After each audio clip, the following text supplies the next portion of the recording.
Welcome to Best Effects video number 4. U2's The Edge is known for his use of rhythmic delays.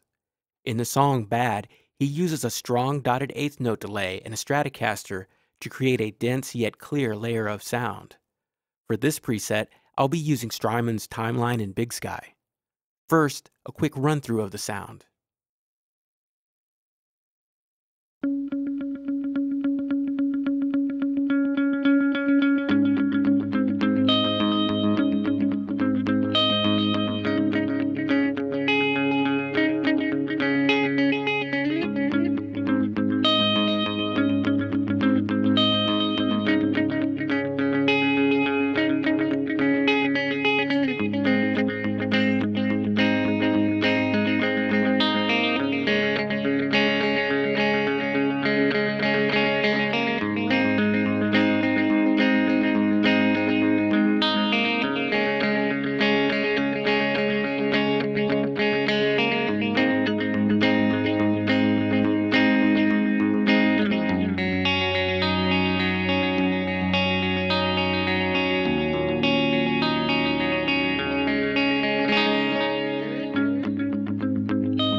For the dry signal, I'm using a compressed, clean sound with just the slightest bit of breakup when I dig into the strings.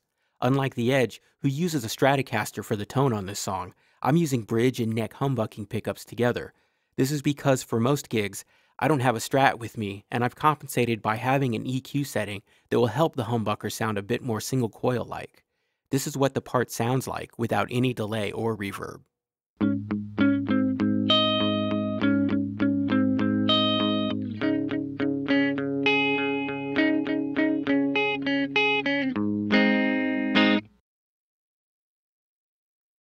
The most obvious effect in this preset is the delay. I've chosen the lo-fi digital delay because it allows me to dial in the sound of early delay units that did not operate at a high resolution. There's a character present in those early delays that left a unique signature in the mix. The delay time is set at 104 BPM, and the tap division is set for dotted. This is the sound of the delay on its own.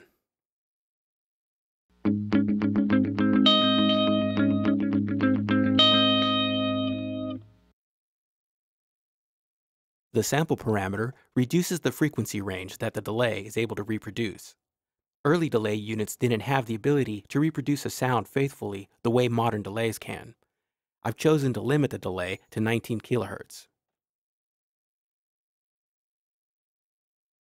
The bits parameter controls the bit depth of the unit. I've set this all the way down to 12-bit for the slightly fuzzy vibe of early digital delays. The mix parameter sets the ratio of the lo-fi signal against the full resolution signal. I've set this mostly for lo-fi.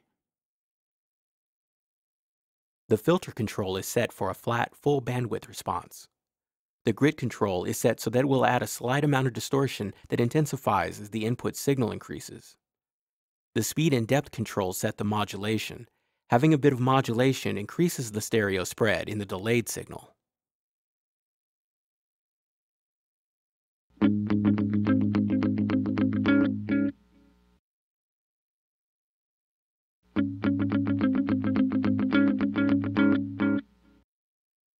Finally, the delay is set for a single repeat, and the mix of the delay is equal to the input signal.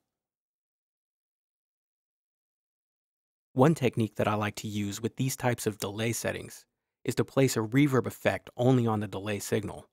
This allows the initial note to come through dry and clear, while the delayed note sounds like it is being heard in a larger space. The timeline includes a routing feature to place external effects onto the delayed signal, but only if you choose not to use the timeline in stereo. Since I am using the timeline in stereo, the next best thing is to mimic that feature using the reverb's pre-delay setting. Here is the reverb without the delay.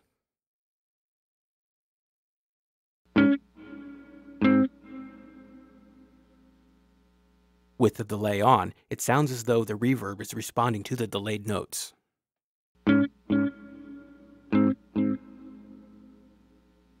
The reverb itself is a large plate that is somewhat dark. The decay is just over 5 seconds, and the modulation is up fairly high to add more movement to the sound.